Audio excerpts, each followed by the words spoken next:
Tonight, the city of Jonesboro is wrapping up a day of celebration for two major occasions. One was the swearing in of its new mayor just a few hours ago. Donya Sartor made history when she was elected and became Jonesboro's first ever mayor of color.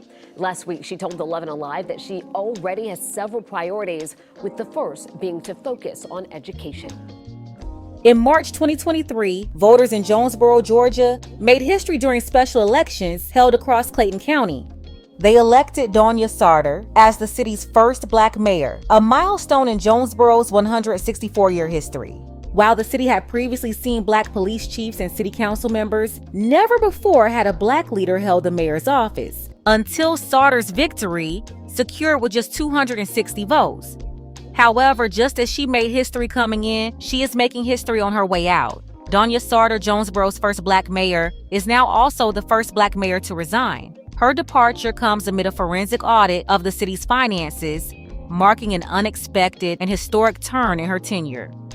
We're going to get into it, but first, take a second to make sure you're subscribed to the channel and click the notification bell for all updates. The city of Jonesboro made history in Tuesday's special election by electing the city's first black mayor. In 2023, Donya Sartor's name was ringing all over Metro Atlanta news as she made history as Jonesboro's newly elected mayor. Just 2 years later, she's stepping down. On Thursday afternoon, a special meeting was called, during which Sartor announced that the city council had initiated a forensic audit of Jonesboro's finances.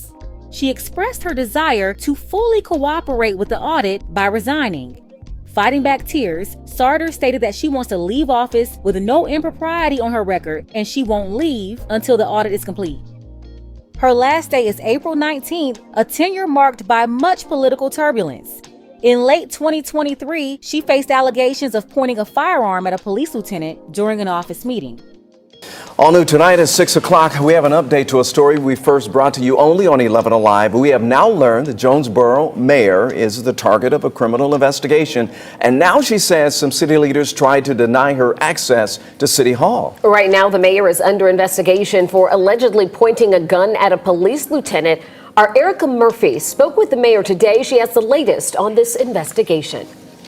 Mayor Donya Sartor tells me that other city leaders took her access to the Jonesboro City Center away. That is, until a Superior Court judge stepped in to intervene. So on Tuesday afternoon, we were advised that a temporary restraining order was in place, signed by a Superior Court judge in Clayton County, which basically reversed any decision to ban me from the building. When allegations surfaced of Mayor Donya Sartor pointing a handgun at an officer last week, city leaders moved quickly to ban her from the building. However, Sartor's attorney says that decision was not in line with the city's charter. If a person can make an allegation against an elected official, and based upon that allegation alone, they can get that elected official unseated or essentially neutralize their powers, that just doesn't pass muster regardless of what jurisdiction it is. Jackson says she presented the case to Superior Court Judge Geronda Carter, and this week Carter issued a temporary restraining order. The document allows Sartor back into the building and orders all city-issued tools of her work to be returned. From everything that I have read, the only person who has the authority to unseat the mayor or remove her from office is Brian Kemp. And see, you're dealing with a whole entourage of city girl officials. I've been telling you about these people for years. They get these positions and lose their minds. Then there's always a whole group of other city girls ready to defend their honor. The lady was talking to the police lieutenant, then pulled out a gun. Why would you need to pull out a gun in your office? The board's decision stems from an August incident involving Sartor and a Jonesboro police lieutenant. I unlocked the door, grabbed the handgun and transferred it, and just commented that I want to make sure I don't leave it here because it was the end of the day. No, I didn't believe that when she said it. The city girl mayor was in the middle of a discussion with the lieutenant, and she didn't just randomly pull out a loaded gun to make sure she didn't leave it there. So no, I never believed her story. She tells me the incident happened here in her office. Proceeded to get the ruler and continue with our conversation. No threat was made. No threat was made. He never flinched. But the lieutenant sees things differently. He told me over the phone he feared for his safety. His attorney advised him not to do an interview. In this letter the lieutenant sent to the chief of police, he says she pointed the gun in his direction, and the unexpected action left him feeling assaulted and in fear. Sartor says the lieutenant never expressed his alarm about the incident. She showed me surveillance video of the lieutenant leaving her office, where she says he did not appear like he was in fear. She said the male officer didn't look scared when he walked out of her office, and that was a dumb explanation as well, because a man's reaction may not be the same as a woman's reaction. He's not going to run out of the room yelling and screaming.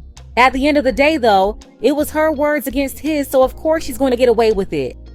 After that bizarre incident in late 2023, there was still a lot going on between the mayor, city employees, and other elected officials on the city council. Several accusations were made involving the mayor, and instead of taking accountability, she blamed it all on her being black.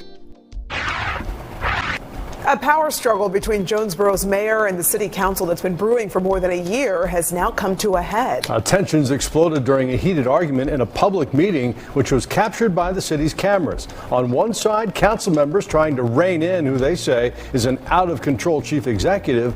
On the other, a mayor accusing her colleagues of racism. Fox 5 High Team reporter Johnny Edwards has kept up with Jonesboro since reporting on unfair speeding tickets. Johnny is here now, and we understand there's footage of that city council blowout, which kind of paints the picture of what's been going on there.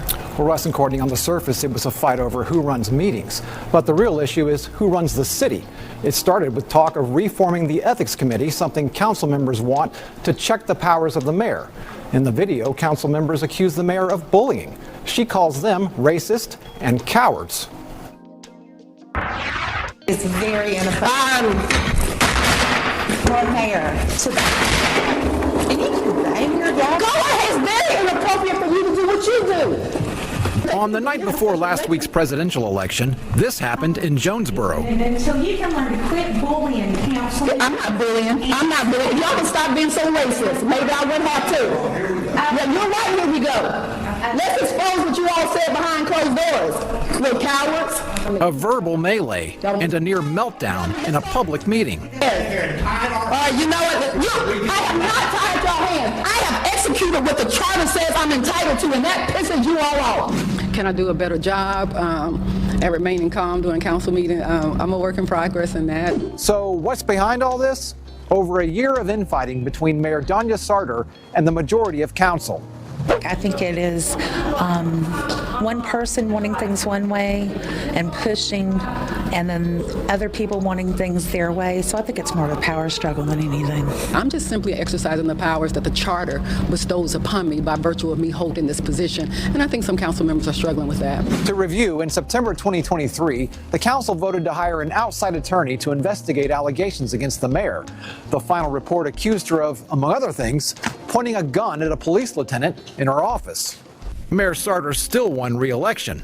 A GBI probe found no evidence of criminal wrongdoing, and the Clayton County DA declined to prosecute. Is it true that you pointed a gun at a lieutenant? No, it's not true. And the GBI felt that it was not true as well.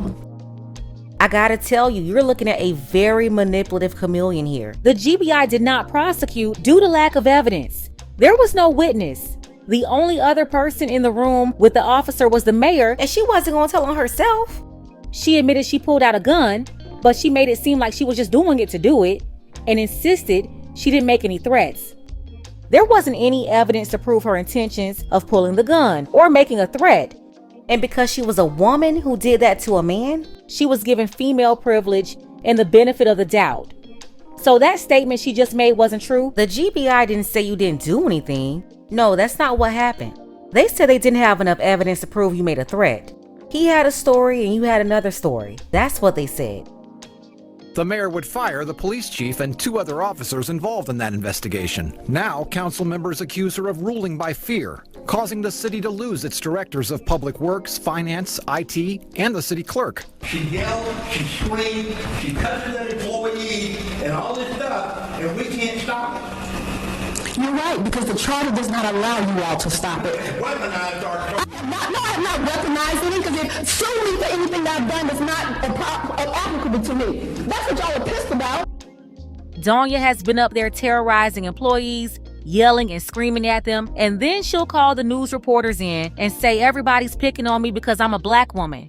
She pointed a loaded gun at a police officer and then fired everybody involved with the investigation. I can tell you though, and the record would show, a number of our employees have left because they went for better paying jobs. Some council members even went to Clayton County's legislative delegation recently, asking to change the city charter so day-to-day operations would be run by the city manager, not the mayor. The request went nowhere. And this strong mayor system had been in place for I don't know how many years. Now I get in this position as an African-American woman, and all of a sudden you're trying to change my particular powers. Which brings us to last week and the council's push for an ethics committee. The three-member panel, 2 appointed by council and 1 appointed by the mayor, could investigate complaints against employees, board members, and elected officials, taking findings to the mayor and council, which could reprimand, censure, withhold pay, request resignation, or seek removal from office. I think it would be a very good tool to keep us all in check, to make sure we're all moving in the right direction for the right reason. The ruckus began with talk about selecting appointees and the mayor admonishing Messick to only speak when called on. And Mayor Pro Tem, for the record, if you speak again when I have not acknowledged you, you will not speak for the rest of this session. Mayor? Nope. The Mayor Pro Tem walking out. Just let her leave. Just let her leave. You don't have to. Now, the city council meeting Monday was far more amicable. When a councilwoman accused her peers of selecting ethics committee members in secret, they postponed the vote until they could all reach a consensus. I'm told the ethics committee, if formed, could only investigate complaints about acts going forward. It could not go back in time and look into any prior allegations. Russ, Courtney? Well, it seems fair to say that that kind of public behavior seems unusual at a city council between the council and the mayor. Do most cities have ethics committees, or is this something that's targeted particularly at her, do you think? No, most city and county governments that I've covered do have them. In fact, Jonesboro used to have one, I'm told, but it sort of faded away because it didn't have enough work to do. Interestingly, Mayor Sartor says she's in favor of having an ethics committee. She just doesn't want it to be a vehicle for putting a magnifying glass on her. Well, clearly there's some issues that need to be ironed out there, as evidenced in that video. Right. I think most council members would say they need to put a magnifying glass on the executive branch of their government. Yeah, I'm sure you'll follow up on this. Absolutely. All right, Johnny, thanks. Thanks, Johnny. Thank you. No, the truth is, the mayor resisted an ethics committee because she wanted free reign to yell, curse people out, and face no consequences for her behavior. And this is what happens when voters elect leaders who treat their colleagues and employees like a disgruntled baby mama arguing with her baby daddy. Totally unprofessional. She was loud and defiant.